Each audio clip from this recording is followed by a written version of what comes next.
자, 이번 시간 이어서 금치사 증권투자 권유대행인 패스코드 제1회 해설 특강 19번째 시간이고요. 이번 시간은 91번부터 95번까지 문제 보도록 하겠습니다. 자, 먼저 91번 문제 보시면 금융투자협회 분쟁조정제도에 대한 설명으로 거리가 먼 것을 골라보자 라고 했습니다. 자, 그러면 분쟁조정제도가 무엇인지를 한번 볼게요. 자, 일단은 협회 회원의 영업행위와 관련된 분쟁에 대해서 소송에 따른 비용과 시간의 문제점을 해결하고, 그러니까 이 금융 분쟁은 자주 일어나기는 합니다. 금융 소비자가 억울한 경우가 생길 수가 있는데, 자, 이것을 꼭 법원의 소송에 가야 되는 것은 아니고요. 이러한 분쟁 조정 제도를 통해서 완만한 해결을 유도할 수가 있습니다. 아셨죠? 그래서 당사자 간의 원만하고 그다음에 신속한 분쟁 해결을 유도함으로써 시장 참가자들의 편의를 제공하기 위한 제도이다.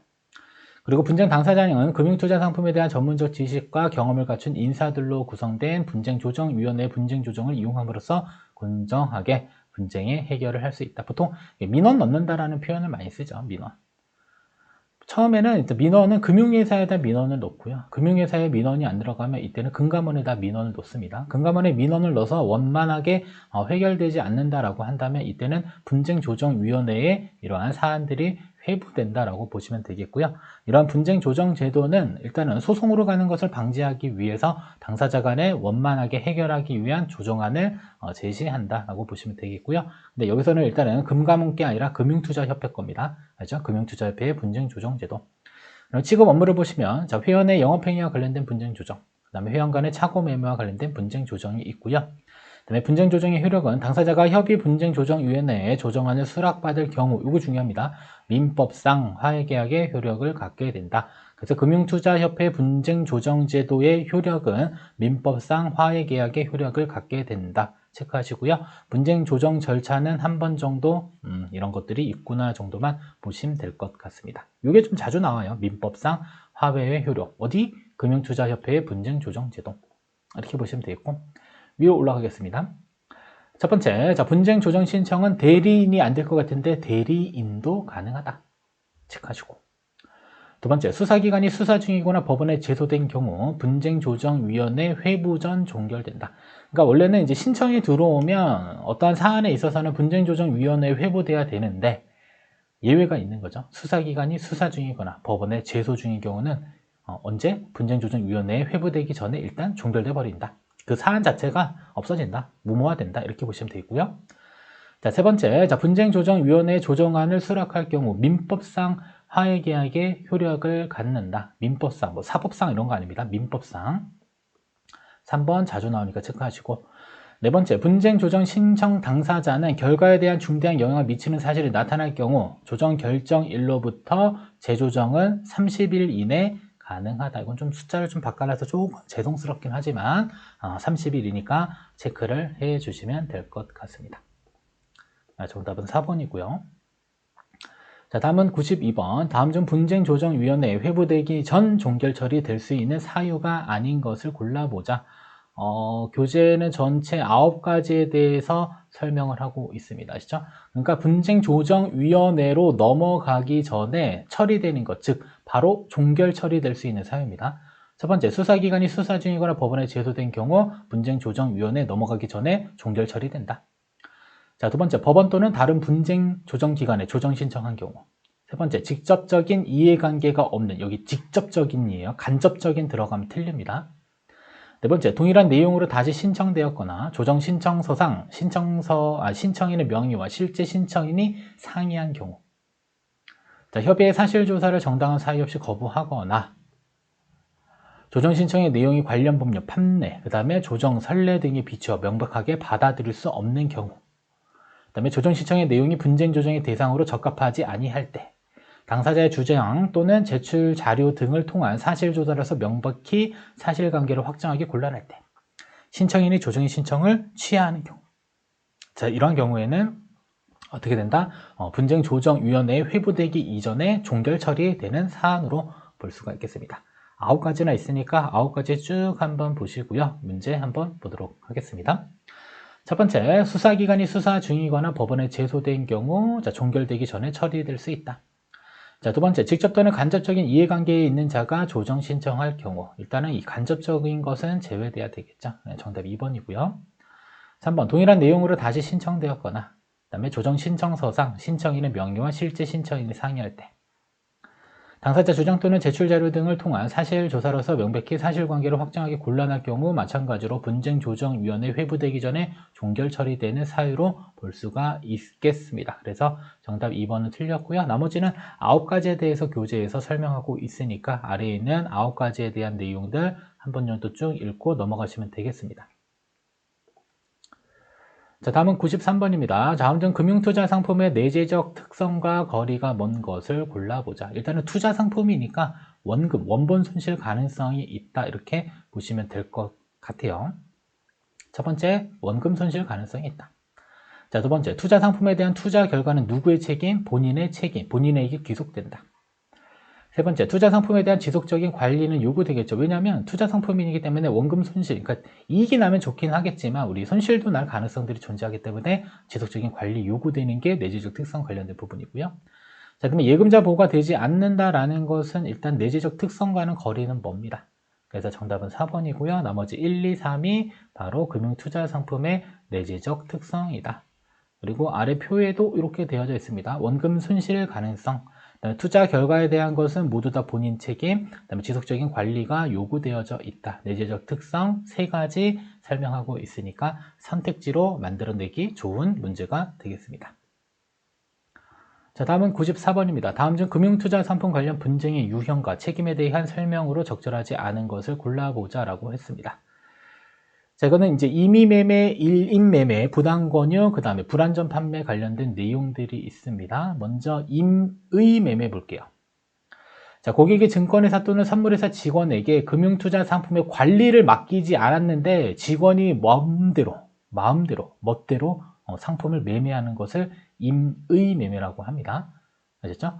그래서 금융투자 회사 직원이 매매 주문을 받지 않았음에도 고객이 예탁자산을 마음대로 매매한 경우 임의매매고요. 위반했을 경우 민사상 손해배상 책임이 발생하며 증언에 대한 처벌도 가능하다. 매우 나쁜 행위죠. 자, 두 번째 일임매매입니다. 일임매매. 자, 투자 일임업자가 고객과 투자 일임 계약을 체결한 상태에서 당초의 일임 계약 취지를 위반하여 수수료 수입 목적 등 사유로 인하여 과도한 매매를 일삼을 경우 약간 좀 과당 매매와 조금 비슷하기는 합니다. 그리고 중요한 것은 고객 충실 의무 위반이 인정될 수 있다. 자, 이것을 일임매매로 보시면 되겠고요. 일임이라고 하는 것은 그냥 다 맡겨버리는 거예요. 고객이 일임 계약을 체결하게 되면요. 일단은 어디에 업무 범위까지는 정이겠죠. 그리고 나서 이제 그 임직원이 이제 내 돈을 대신 굴려주는 것, 이걸 일임이라고 하는데, 아무튼 당초에 일임 계약 취지를 위반해서 수수료 수입, 사고팔고를 많이 반복하는 행위는 일임매매에 해당될 수가 있겠습니다. 자, 다음은 부당권유와 관련된 부분입니다. 그래서 부당권유는 고객에게 투자 권유를 하면서 금융투자 상품에 대한 설명 의무를 충실히 이행하지 않아 위험성에 대한 투자자의 인식 형성을 방해하거나 관대한 위험성이 있는 투자를 부당하게 권유할 경우, 그러니까 투자성이 있는데 뭐 만기되면 원금 보장됩니다. 뭐 이런 식으로 해서 안전하다라는 것을 표현하면서 권유하는 행위들, 이런 것들이 다 부당 권유에 해당이 될 수 있습니다. 그리고 위반 시 민사상 손해배상 책임이 발생할 수 있다. 다 손해배상 책임이 발생될 수는 있습니다. 자, 그리고 불안전 판매. 자, 금융투자 상품도 불안전 판매 부당권이 한 유로 분류되고 있고요. 자, 이러한 추세는 점차 증대되고 있다. 그래서 이러한 적합성, 적정성, 설명 의무, 그 다음에 손실 보전 약정 금지, 이러한 것들을 위반하고 금융상품을 판매하면 모두 다 불안전 판매에 해당이 된다라고 보시면 되겠고요. 그래서 이러한 원칙들을 준수했는지 여부에 따져서 민법상 불법행위 여부를 판단하는 거지 손해배상 책임이 되지는 않는다. 뭐 이렇게 볼 수도 있겠습니다. 자, 그러면 다시 위로 올라와서 우리 문제 보도록 하겠습니다. 다음 중 금융투자 상품 관련 분쟁의 유형과 책임에 대한 설명으로 적절하지 않은 것을 골라보자. 첫 번째, 고객의 예탁자산을 마음대로 매매할 경우 민사상 손해배상 책임 또는 그 직원에 대한 처벌이 가능하다. 예탁재산을 마음대로 매매한 것을 뭐라 그래요? 임의매매라고 합니다. 일임이랑 헷갈리시면 안 돼요. 자, 일임은 일임 계약을 체결한 상태에서 권한, 그러니까 서로 설정한 그러한 취지의 범위를 벗어나서 약간 좀 이렇게 사고팔고를 조금 많이 한 행위, 그거를 일임으로 보시면 되고요. 임의매매는 고객이 말하지도 않았는데 그냥 고객의 예탁자산을 지멋대로 매매한 경우에 해당이 됩니다. 자, 두 번째, 임의매매로 인해 고객의 충실 의무 위반이 인정될 경우 민사상 손해배상 책임이 발생될 수 있다. 근데 중요한 것은 민사상 손해배상 책임은 일임이나 임의매매 모두 다 발견하는데 여러분들이 중요한 것은 요거, 고객의 충실 의무 위반이 인정되는 건 요거와 관련된 부분입니다. 아셨죠? 일임과 관련된 부분이에요. 일임과. 그래서 고객의 충실 의무 위반은 일임매매와 관련되어져 있다. 그리고 일임매매는 일임 계약을 체결했는데 일임 계약의 취지를 위반해서 수수료 수입 목적 등 사유로 과도한 매매를 일삼은 경우 이게 일임매매 이렇게 보시면 되겠고요.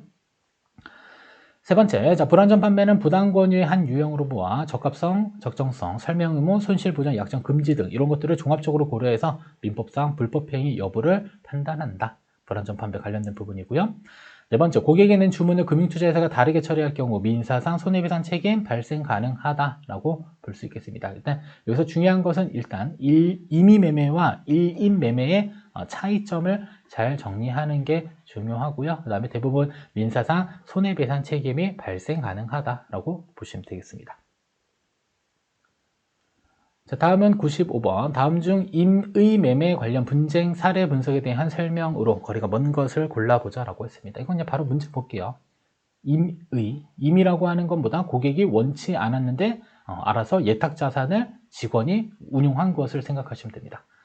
1번, 고객이 증권회사 직원에게 주식 매매를 포괄 일임하였다 하더라도 직원이 고객의 특정 종목에 대한 매수 금지 지시에 불응해서 동 종목을 매수한 행위는 임의매매에 해당합니다.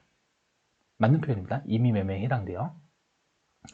두 번째, 비록 직원이 고객에게 포괄적인 일임을 받았다 하더라도 별도의 권한을 위임받지 않고 행한 신용거래의 경우는 임의매매에 해당된다. 그러니까 임의매매라고 하는 것은 고객이 아무런 요청을 하지 않은데 고객이 지 마음대로 그냥 매매하는 것을 생각하시면 돼요. 세 번째, 고객이 직원의 임의매매 사실을 알고도 즉시 이에 대한 배상을 요구하지 않을 경우 임의매매를 추인한 것으로 볼 수 있다. 그러니까 추인은 약간 동의한 개념으로 보시면 되겠는데 임의매매를 동의한 것으로 볼 수 있다. 그러니까 불법행위로 보지 않겠다라는 내용으로 해석하셔야 됩니다. 그래서 임의매매의 추인은 임의매매를 동의한 것으로 본다. 동의한다라는 것은 불법으로 보지 않겠다라는 건데 그건 아닙니다. 아셨죠? 고객이 직원의 임의매매 사실을 알고도 즉시 이에 대한 배상 요구를 하지 않은 경우에도 임의매매를 한 것으로 봅니다. 알죠? 그래서 임의매매를 동의한 것으로 볼 수 없다. 이게 조금 말이 어렵습니다. 아시죠? 이게 그 교재의 이 사례 분석 중에 이 법원의 판례에 관련된 부분들인데 약간 좀 말이 조금 어려워요. 아셨죠? 그래서 3번이 일단 틀렸습니다. 그래서 추인한 것으로 볼 수 있다가 아니라 추인한 것으로 볼 수 없다가 맞는 표현이 돼야 되겠고요. 자, 네 번째, 잘못된 정보를 제공받아 임의매매를 인정하는 취지의 말을 한 경우 임의매매 추인을 부정한다. 그러니까 이거는 뭐다? 동의를 부정하기 때문에 임의매매를 동의한 것으로 볼 수 없다. 그러니까 불법행위를 저지른 것으로 보겠다라는 내용으로 해석하시면 될 것 같습니다. 조금 내용이 좀 법률적인 부분들이라 조금 헷갈립니다. 아시죠? 추인은 일단 동의한 것인데 그러니까 고객이 이미 매매한 거 상관없어. 내가 동의했어. 라고 표현하는 것과 여기서 부정한다는 것은 나는 동의한 적이 없다. 즉 불법행위를 한 것으로 보겠다. 이런 식으로 해석을 좀 해주시면 될 것 같습니다. 따라서 정답은 3번으로 체크하시면 됩니다. 여기까지 해서 95번까지 문제풀이 마무리 짓도록 하겠습니다.